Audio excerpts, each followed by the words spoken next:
Hello. Welcome to another Q&A. I have way too many questions to get through because I made the mistake of not closing comments on my Twitter question, but I'll see what I can do. By the way, I apologize if I'm it's kind of hot here. Anyway, let's jump in. So the first question comes from my old friend Michael Cuevas, fantastic animator I used to work with. What do you think are the top 5 criteria to be a good designer in video games? The first one I think would be being goal-oriented. There are 2 types of goals that I think are important in game development. One is the player experience. You're trying to create an emotional experience, or you're trying to create an experience that makes the player think or feel about something. And you're also thinking about developer-facing goals. That is making the process of making the game easier, more flexible, more powerful. When you talk about goals, it's a lot easier to talk about the things that are ultimately the most important. The least important things often are the specific ways in which you do things. And if you're a game developer and you're very, very stuck on doing things in a very specific way, it can be hard to move forward with other coworkers if there's a disagreement. If you can back out to the level of what you're trying to accomplish, if you don't agree on that, then you're in big trouble and you need to really figure out what your goals are together. But if you can figure out your goals, then now you're trying to figure out together how to accomplish those. And there might still be differences there, but it's very important to think in terms of goals. Second thing, good critical thinking skills. So this is the ability to look at the work of others and your own work and break down why it works, how they achieved the things that they did, what's working about your own work and what isn't. Critical thinking is very, very important because it allows you to progress and move forward in your discipline, which leads to the third point, which is the ability to take feedback and iterate. So you don't necessarily need to think about the audience constantly or all the time, but you are trying to create an experience. And if you watch people play your game and a piece of content or a mechanic isn't really being interpreted or used in the way that you want, you need to be able to think about that and figure out, why is that happening? Is this still important? Do I need to abandon this goal, or do I need to change something about how I've implemented this in order to accomplish it? And then you need to iterate. You need to try again. And maybe you're changing a little thing, or maybe you're changing a big thing, but then you need to take feedback again. You need to watch people play the game and listen to what they have to say and observe how they experience what you made. And that's the loop that you're constantly engaged in when you're making games. The ability to experience things as a new player. So this is very difficult for a lot of designers, a lot of developers, I think, is that you get very used to seeing the content that you've been working on for a very long time. And it becomes very difficult to step back and understand how someone who's never seen the game, played the game, seen this content will experience it. You have to strip away all the context that you understand. Let's say it's a story point or some sort of interaction of tools the player has never seen before. You can't think about it all the time from the perspective of a developer. You have to be able to say, okay, if someone came to this, obviously you understand that they're playing the game in a certain order, but fresh eyes, basically. If you can't view your game with fresh eyes, it's going to be very hard for you to understand when you're 2 or 3 years in why players are bouncing off of your content. And then the last thing is being able to understand the basics of other disciplines. Designers, all developers really have to work together. They have to interact with each other. There are very few cases where this is not true. So the more that you understand how those disciplines work, how your engine technology works, what an animator goes through to set up a rig, to skin a creature, to animate a combat animation versus a navigation animation, the more you understand your physics engine and how it works. And obviously there are limits to what we can all process and understand, but the more that you do understand, the easier it is for you to collaborate with people and achieve those goals that you set out to accomplish. All right. Next one is from Khalid Ahmed. Why is spy fiction and RPG so rare? We have only Alpha Protocol and Cyberpunk Phantom Liberty, if I'm not mistaken. There are certainly other examples. They're maybe not super high profile, but I brought this up in another video, I think, which is I think that the spy genre as envisioned by people, let's say my age, I'm 48, Gen X, and boomers and things like that is very steeped in Cold War sort of mentality.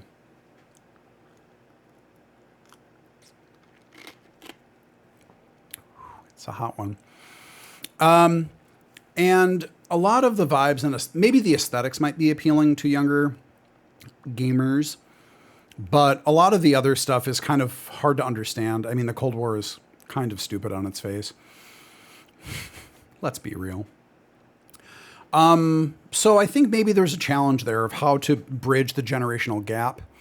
I think there are ways to do it, but I think it's also a difficult genre to maybe make games in. I personally would love to make a spy game.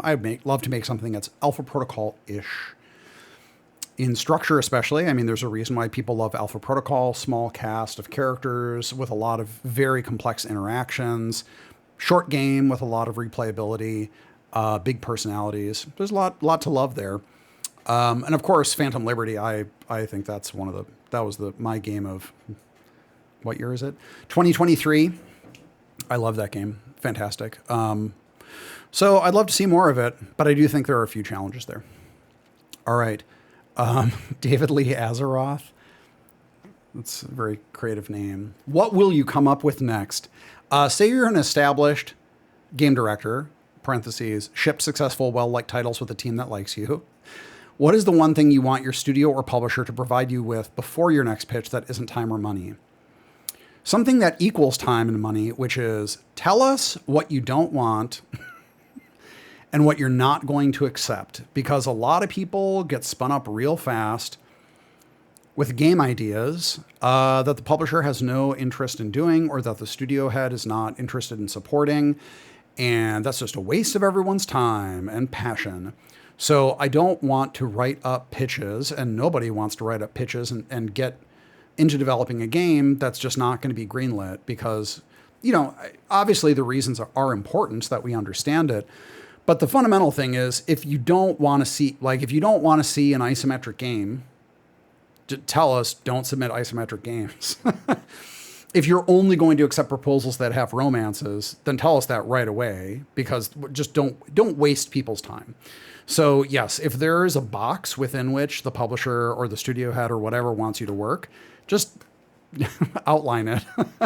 Give me the boundaries so that we can avoid things.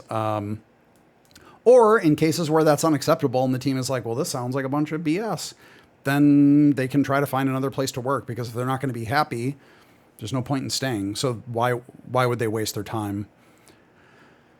Anyway, all right, Loxo.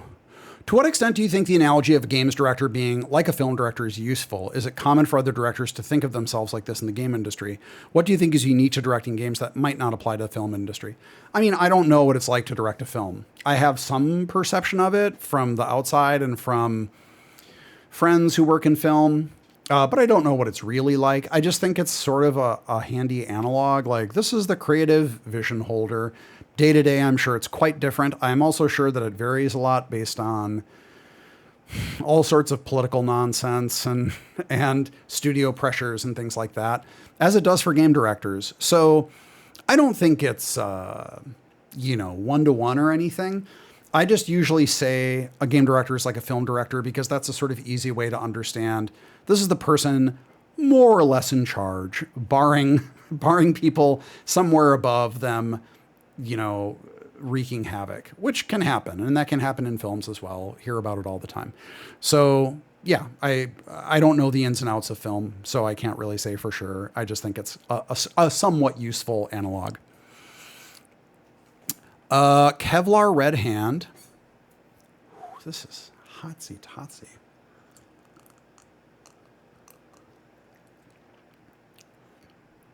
So hot. How far is too far when it comes to difficulty sliders? AKA 1 is good or 20 are good. And is your answer from a developer or a player point of view? As a player, I want to understand what your difficulty settings mean. So that can be a single dial. That can be a whole screen full. Like I know Owlcat has done, much more customizable stuff, which I think is great. But when I'm flipping switches, I want to have a pretty good idea of what I'm in for. And now let's say you have just broad categories of difficulty.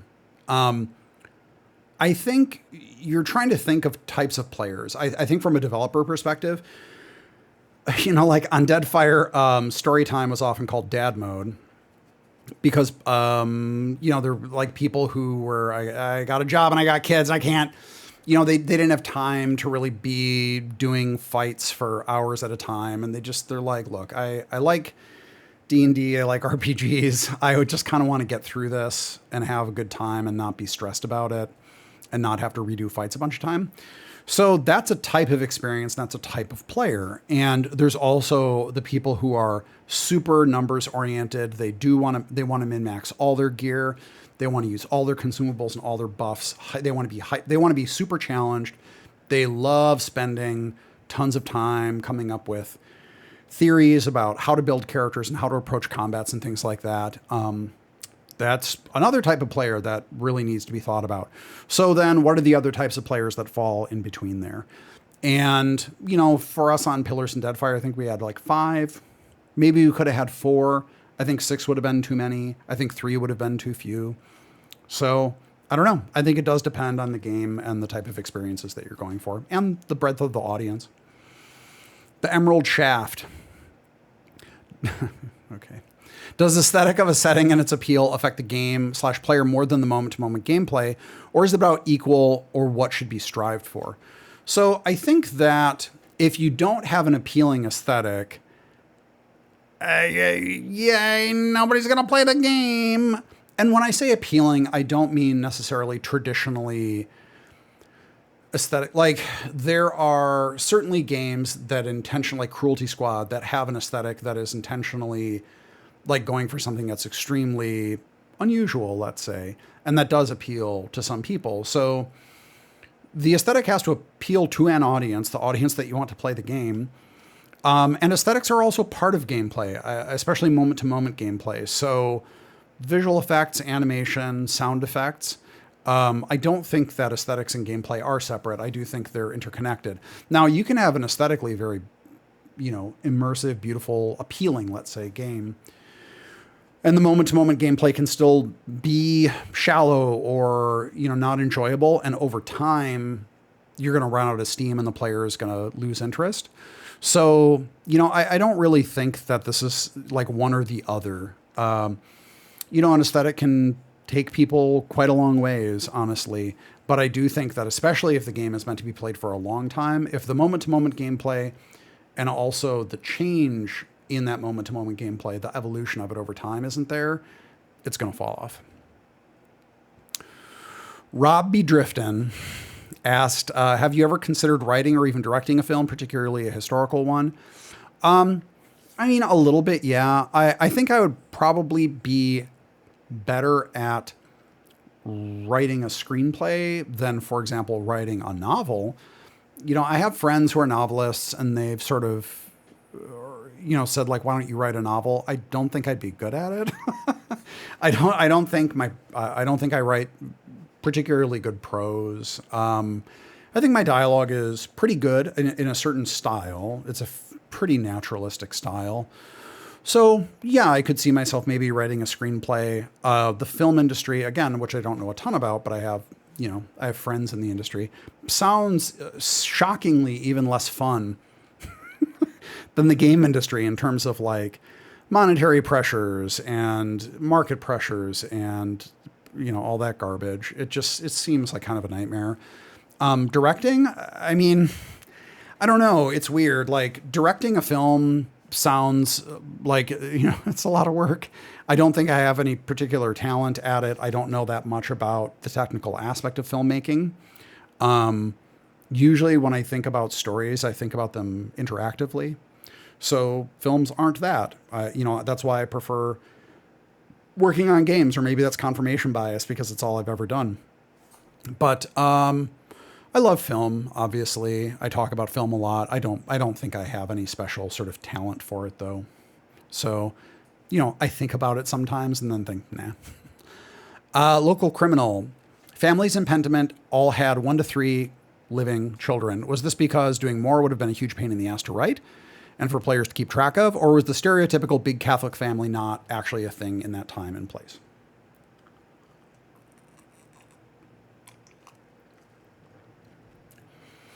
So, no, there were really big families. There could be.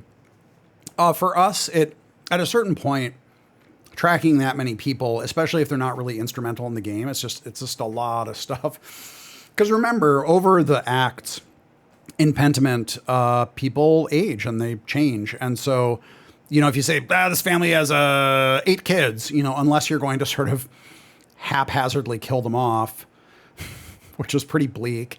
Then you have to make them grow up. And so it's a lot of characters for something that's not that instrumental. So I did want to have kids. I wanted to show families and I wanted to show how they interact and grow and the difficulties they face. But, there could be big families back then. In my own family research, I did find a guy, Anton Zeyer, in Austria-Hungary in the mid 18th century, I want to say.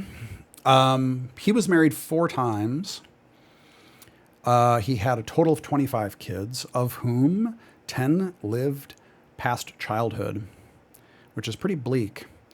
So he both had a large family, but he also had a lot of children die, which is rough. So yes, could it have been more accurate to have bigger families? Sure. I think I'm glad that we did the family stuff we did, but I think it would have been a challenge to do more. Robin Yan Storm, what are your thoughts and experiences with production systems, such as Agile? Like them, hate them, change or combine them to fill what you need, or stick their original description with no changes allowed. Again, this kind of goes back to what are you trying to do? What are you trying to accomplish? I've seen a lot of production methodologies kind of come and go. And often I'll ask that question and there's not really a clear answer, or the answer doesn't really align with problems that we've actually had on the games. So it feels like why are you trying to fix something that isn't genuinely broken? Like the devs don't feel like this is a problem. It feels like a production fad. Agile does seem useful, I think, because it focuses people. So I do think that Agile and doing sprints 2 weeks long and really focusing on that and keeping your meetings extremely lean, I think that actually can be useful, because I think you can get lost in long-term development plans and schedules, and people can, I'm going to develop a new pathfinding system. I'm not going to break it down into any unit of work smaller than 4 weeks. Like, gee, Louise, you got to be able to break it down more than that. We have to be able to evaluate it more frequently than that. So yeah, I've seen other stuff that I don't get. So, I've seen things like t-shirt sizes for how long does it take to do things. And I'm like, I can just tell you, generally what I think is anything shorter than half a day, that's probably either negligible or part of another task. It doesn't mean it shouldn't be tracked, but roll that into something else probably. Don't track things less than half a day. That's not helpful. And things that are longer than 5 days, I think probably can be broken down into more than one thing, each of which is less than 5 days. So I don't personally, and the teams I've worked with, most of them don't seem to have a problem estimating when those are the constraints. If you go beyond them, then yeah, it becomes really difficult. But that's kind of what the t-shirt sizes is supposed to do, is say that extra small, small, medium, large, extra large all correlate to essentially days, but you're kind of just saying there are 5 things you can give me one of 5 answers. Don't give me an answer that's not one of these things.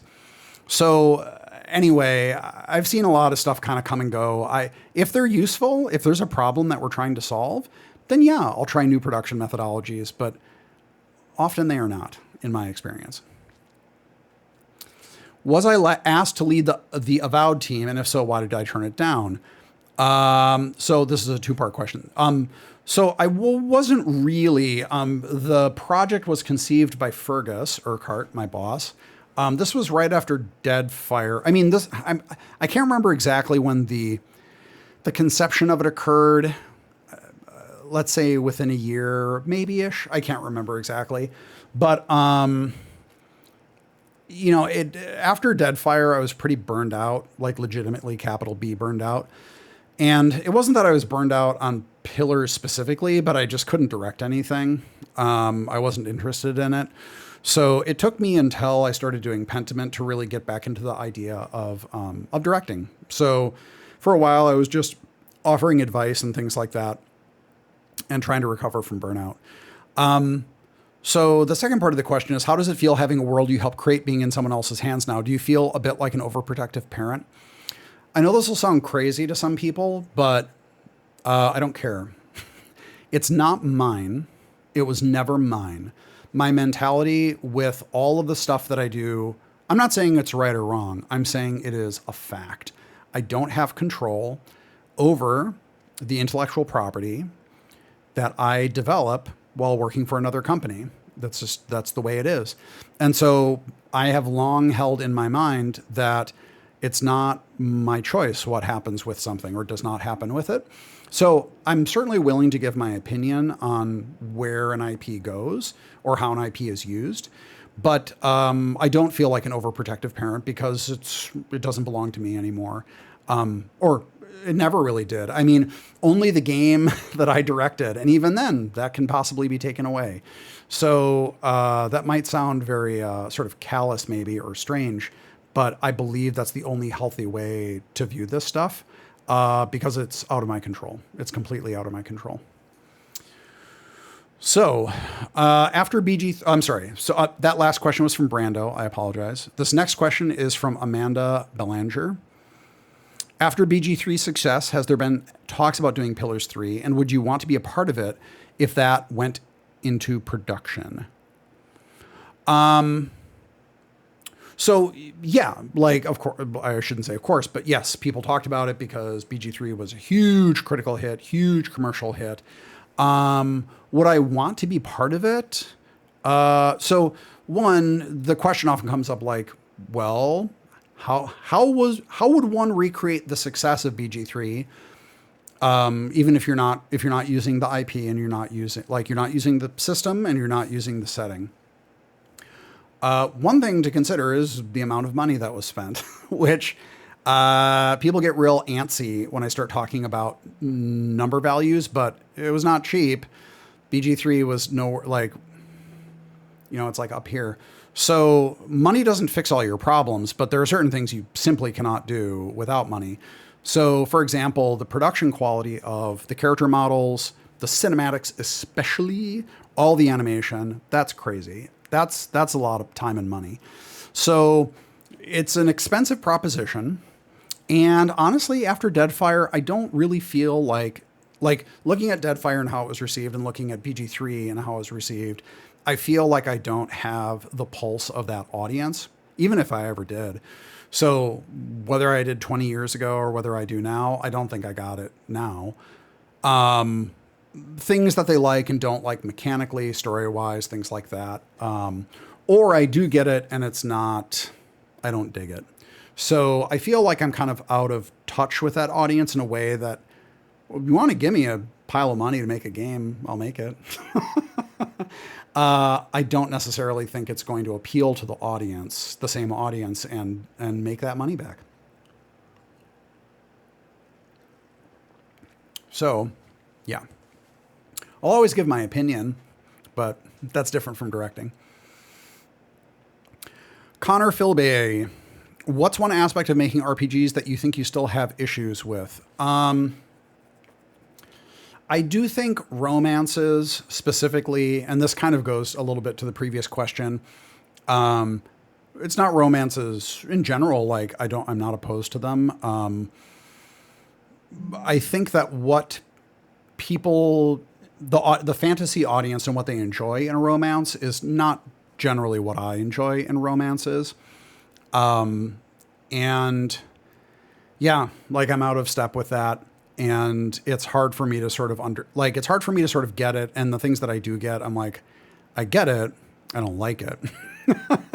So I think that that's a tricky aspect. And so the question there is, if I were to make romances in a game that were done in a way that I find appealing, would an audience enjoy that, or would they really actually even hate it more than romances not being in the game? So that's an open question. Kat asked, would you ever consider a Pillars TV adaptation if the script was right? Sure. It's not my call. I'm not particularly interested in like the IPs that I've worked on, especially the original ones. I made them to be games, really, and like to be games, to be game systems, worlds. I don't really have a desire to see them in other media necessarily. I don't mind, but also I'm not dying like, oh my God, I have to see Pillars of Eternity, the movie, or Pillars of Eternity, the TV series. But again, it's also not my choice. Like, I don't have any say over that. So my opinion, sure, for what it matters, which is not at all. All right, we're going to shift to bicycle stuff real quickly. Recommended bike gear setup for a run-of-the-mill grocery getter. If you live in an area with rain, fenders, you should have fenders. You should also have lights. You should have front and rear lights, and you should make sure that they are regularly charged. I personally like using a USB charged front light and a battery powered rear light because rear lights use pretty little power, and with LED lights, you can put a couple of batteries in there and they'll last a long time. I would also say to get a basket, a nice walled 137 basket or something equivalent that you can mount on a rack, and then you can have a bag in there that secures to the basket, and you can do that. I think fenders, good tires, and by good, I mean comfortable and also kind of puncture resistant. You don't need mountain bike tires. You want to be comfortable on the bike. So fenders, basket, bag, good tires. And you should, comfortable. So upright bars probably. There you go. And that was from Lawrence Mason. Sorry, I skipped that.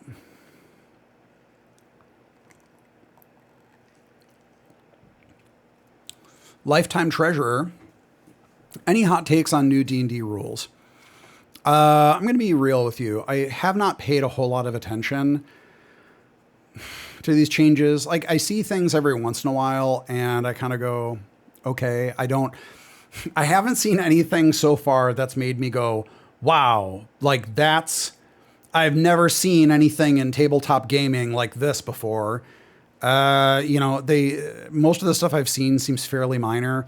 There are certain things that I kind of cock my head. Like I saw something about, and I don't even know if this is current anymore, but like surprise is no longer around a free action for the surprising group, but it's disadvantage on the surprised people's initiative, which seems like, okay, and I don't care about being surprised. Like you're still rolling a D20 or 2D20, I guess. I don't know. There's some stuff I don't play D&D anymore, specifically Dungeons and Dragons, unless there's a group I want to play with and that's the only thing they play. There are so many other tabletop games that I would rather play. And unfortunately, I haven't been able to play much recently, but like the Alien RPG. Great. Very cool. Awesome. I loved it. Cyberpunk Red. I've talked before about some issues I have with it, but also very cool. Awesome. I love it. 5th edition and the new stuff, it doesn't grab me. So it's fine, but I'm not like, wow, I just can't wait. Mollusk. Had a bad accident on a bike when I was 11 and I haven't touched a bike since, but I thought about getting back into it. Are there any good new beginner bikes? So I would say the most important thing if you're trying to get back into cycling is that you get a bike that you are comfortable on. If you're not comfortable on it, you're not going to ride it, period. No matter what anyone says about like, you got to get drop bars, you got to get a 1x12 with like, shut up. If you're not comfortable on the bike, you're not going to ride it. And it should look nice. And this is partially because I care about aesthetics, but also if you like the way your bike looks, you will probably look at your bike more often and you will actually want to get on it. I would say for comfort, probably something that has upright bars, probably something that has a step through frame, meaning the bar doesn't go straight across, but it dips down so you can step through it really easily. And then, yeah, just comfort. So if you're just trying to get back into it, also there's a lot of used bikes. If you go on if you have Craigslist where you live, go on Craigslist and there's a zillion bikes that are being sold for not very much money. What I would say is I would warn against Walmart bikes that cost like under $200 or $300. They're usually, I'm not saying this is a legal thing. There's some safety issues, let's say. So watch out. So find something probably used that's comfortable, that looks nice, and go from there. If Bethesda or Microsoft ask you to lead another Fallout project, what will be your response? Sure. I mean, with any project, I think it has to do with what are we doing? What are the boundaries that we're working within? What am I allowed to do and not allowed to do? I think that with any IP, especially one I've worked with before, the question is, what do I want to do this time that I wasn't able to do last time? And if those constraints are just really constraining, then it's not very appealing, because who wants to work on something where the one thing they want to explore is not possible to explore? But no, I mean, I love the Fallout IP. I think there's still a ton of stories that can be told in there, and questions that can be asked about society. But yeah, you know, any IP really is kind of like that, though. You want to work on this or that? I don't know. What are we allowed to do and not allowed to do? And then the last question I have here, did I get through them all? Kilconey Jacques. Oh, I'm sorry. By the way, that last question was from Daedric, Prince of the Old Blood. I'm doing a bad job here. Last question from Kilconey Jacques. You write incredible humanistic dialogue. To this day, Arcade Gannon feels like a person in ways NPCs rarely do. With no formal background in writing, which is true, I don't really. Amy and I took like a creative writing class. What have been your biggest teachers in terms of excellent dialogue you want to emulate, or experiences you've learned from? So I did a lot of theater when I was in high school and college, directing and also acting. And I love film. And so a lot of film dialogue that I think works really well, can be stylized or it can be naturalistic. I think over time I've tried to focus a lot more on pacing than I used to. I think I used to just kind of ramble a lot. So I've tried to cut that down and think about pacing and flow and how emotions build and are resolved within a conversation. And yeah, I don't know. I think a lot of it comes from playwrights I really enjoy, and from film directors and screenwriters I really enjoy. So, and I'm sort of blanking on individual people, but yeah, most of it comes from film and theater to a lesser extent. There are some just great writers there. And, again, with this critical thinking, it's not to like lift their dialogue directly, but sort of be able to examine, like, why does this work so well? Why does this line or this scene hit so hard? What are the elements that come together to make that happen? And then trying to emulate that or combine elements from things to achieve a certain effect. So that's how I approach it, which is pretty haphazard. And over time, I think I've become a better writer. I don't think I was a particularly good writer to start, and now I think I do. I have workmanlike dialogue. It gets the job done.